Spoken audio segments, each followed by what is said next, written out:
You were able to sell your home in Florida earlier this year, and you were able to net over $600,000. You downsized to your new home in Oklahoma because it's a lower value home with a sales price in the high 400s. But looking at your new property, I don't really see that as a downsize. It looks like a spectacular home. You want to tell us a little bit about your new home?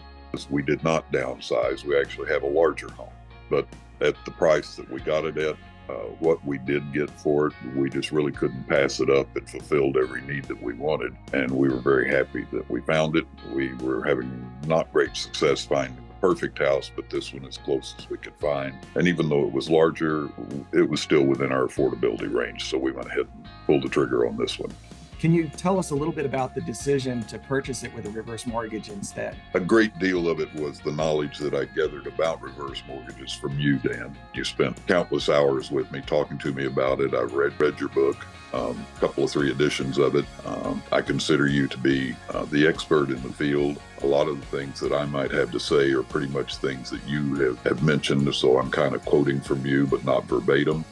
It was very helpful to me. As we sat there in our previous house, we were what you call house rich and cash poor at our age. And we were needing to get out of the house we were in because it was a 2-story house. We wanted to get into a 1-story house. So even if we hadn't have moved up to where we did, we'd have stayed right where we are. We would have gotten a 1-story house. But anyway about it, I still would have pursued the reverse mortgage simply because of what it did to our available cash flow and made life more enjoyable for us financially. Reading through the books, was there an aha moment where you're like, okay, this absolutely makes sense for us? My wife, who has not had those extensive conversations with you, did get the book. And she said, okay, I want to read it. And she did not just sit down and read it cover to cover. It took her about an hour and a half to read the book. And when she closed it up, she says, that sounds like the perfect thing. I think we should do this. So she understood it. Your book was explanatory about it. It alleviated any misconceptions that we had, which you'd already alleviated with me verbally. Too many people just don't understand what it is. That's the issue that we see, and they don't have somebody to take the time to explain it to them. Your book was as thorough as it could be, and then again, a lot of people aren't going to bother to buy the book.